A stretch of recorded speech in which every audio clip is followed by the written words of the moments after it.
आनंदी जीवन प्रवास एका मुलीचा भाग 2. आनंदी विचार करता करता भूतकाळात जाऊन पोहोचली. 7 वर्षापूर्वी. आनंदी: ए आई, जाऊ दे ना गं, मला शिकून खूप मोठं डॉक्टर व्हायचं आहे. जे आपल्यासोबत झालं ते अजून दुसऱ्या कोणी गरिबासोबत होऊ नये एवढंच वाटतं गं आई. जर आपल्याकडे पैसे असते तर आपण बाबांना नक्कीच वाचवू शकलो असतो. मला डॉक्टर फक्त आपल्यासारख्या सामान्य कुटुंबातील लोकांसाठी व्हायचं आहे. मी डॉक्टर होणार आणि मग एक हॉस्पिटल सुरू करणार आहे, ज्यामध्ये गरिबांना मोफत उपचार भेटतील. चंद्रकलाबाईंचं काम चालू होतं आणि आनंदी विनवण्या करत त्यांच्या मागे मागे फिरत होती. मला हे सर्व बदलण्यासाठी एक प्रयत्न करू दे ना गं आई. तू विसरलीस का? सिटी हॉस्पिटलमध्ये बाबांनी प्राण सोडले, पण आपल्याला कुणी मदत केली नाही. का तर फक्त पैसे नव्हते. आपण गरीब आहोत त्यामुळेच ना.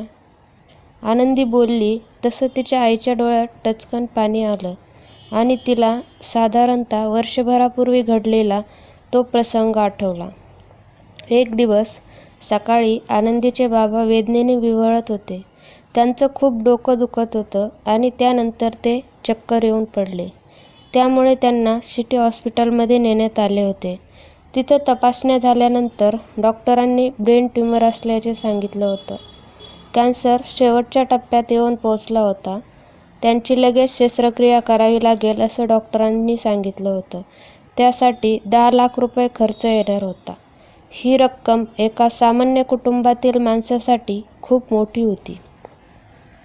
चंद्रकलाबाई डॉक्टरांना बोलत होत्या, साहेब तुम्ही उपचार सुरू करा, आम्ही पैसे जमवतो. परंतु डॉक्टरांनी सांगितले, तुम्हाला आधी पैसे भरावे लागतील, त्यानंतरच उपचार चालू होतील. नसतील पैसे तर तुम्ही त्यांना सरकारी दवाखान्यात घेऊन जाऊ शकता. त्या खूप रडत होत्या. डॉक्टरांना विनवत होत्या, साहेब गरिबाचा विचार करा, आम्ही एक रकमी एवढे पैसे नाही देऊ शकत. परंतु डॉक्टरांनी त्यांचे काही एक ऐकले नव्हते. त्यांनी नातेवाईकांना फोन केले, परंतु कुणीही मदत करायला तयार नव्हते. सकाळपासून त्यांनी खूप प्रयत्न करूनही फक्त 2 लाख रुपये जमले होते. जगन्नाथराव सकाळपासून बेशुद्ध अवस्थेत पडून होते. रात्रीचे 10 वाजले असतील तेव्हा एकदा जगन्नाथरावांना एक रक्ताची